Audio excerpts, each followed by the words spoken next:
Kita Ande-Ande Lumut dari Jawa Timur. Suatu ketika, kerajaan Jenggala diserang oleh musuh.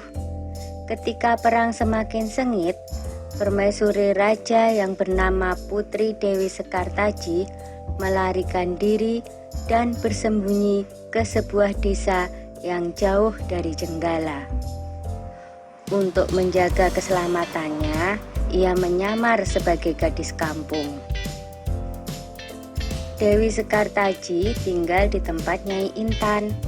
Nyai Intan adalah seorang kaya yang mempunyai 3 putri, yaitu Kelenteng Abang, Kelenteng Ijo, dan Kelenteng Biru.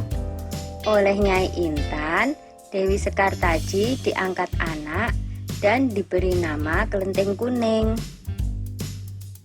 Setelah keadaan di kerajaan Jenggala kembali tenang dan aman, sang pangeran mencari jejak istrinya. Ia pergi dan menyamar menjadi seorang pangeran yang sedang mencari jodoh. Panji Asmarabangun menyamar dengan nama Ande-Ande Lumut, lalu membuat sayembara. Dalam waktu singkat, berita sayembara itu tersebar jauh hingga ke desa si Kelenteng Kuning. Kelenteng Abang, Ijo, dan Biru mendengar kabar sayembara itu. Mereka sangat senang dan ingin mengikuti sayembara itu. Kita harus berhias agar terlihat cantik dan memikat sang pangeran, kata Kelenteng Abang. Benar sekali, kita akan memakai pakaian dan perhiasan yang paling bagus, kata Kelenteng Ijo. Hai Kelenteng Kuning, kamu tidak usah ikut sayembara ini, karena kamu tidak pantas mendapatkan pangeran. Lebih baik kamu mencuci baju di sungai, kata Kelenteng Abang sinis. Ketika Kelenteng Kuning sedang mencuci di sungai, tiba-tiba seekor burung bango datang menghampirinya. Anehnya, burung itu bisa berbicara dan kedua kakinya menggenggam sebuah cambuk. Wahai Tuan Putri, pergilah ke desa Dadapan mengikuti sayembara itu. Di sana Tuan Putri akan bertemu dengan Panji Asmarabangun.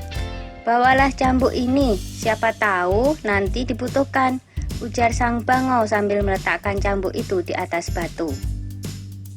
Burung bango itu lalu terbang ke angkasa dan menghilang sebelum Kelenteng Kuning menjawabnya.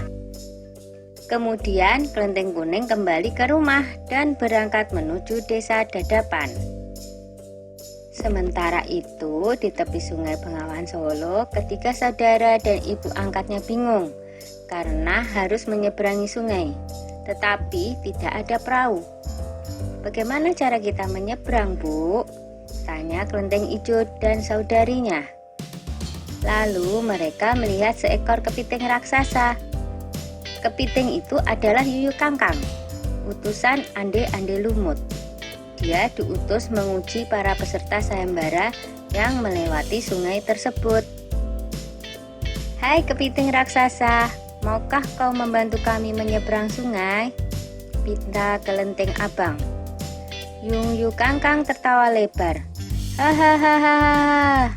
Aku akan membantu kalian, tapi ada syaratnya, kata dia. Apapun syaratnya, kami bersedia. Yang penting kami bisa menyeberang, jawab Kelenteng Abang. Kalian harus menciumku, kata Yuyu Kangkang. Dan mereka pun bersedia memenuhi syarat si Yuyu Kangkang. Kelenteng Kuning tiba di pinggir sungai.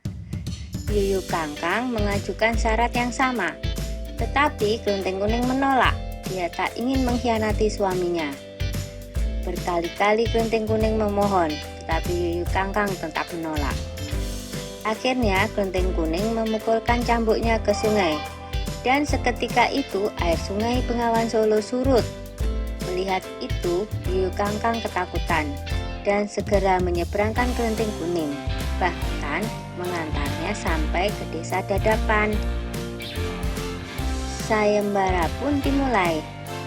Secara bergiliran, Kelenteng Abang dan adik-adiknya menunjukkan kecantikan mereka di hadapan ande-ande lumut. Namun, tak seorang pun di antara mereka yang dipilih oleh ande-ande lumut. "Ampun pangeran, hamba mohon, terimalah salah satu putri hamba," iba Nyai Intan.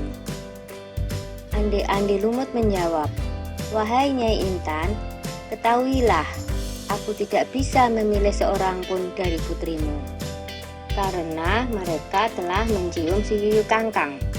Sambil menunjuk kelenteng kuning, pangeran melanjutkan, "Aku memilih gadis ini karena dia telah lulus ujian, tidak mau mencium si Yuyu Kangkang."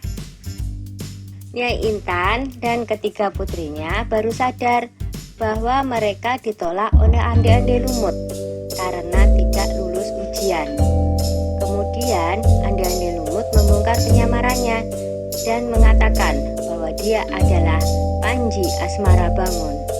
Kelenteng kuning sangat bahagia karena bertemu lagi dengan suaminya. Sudah ya cerita ande-ande lumutnya. Jumpa lagi.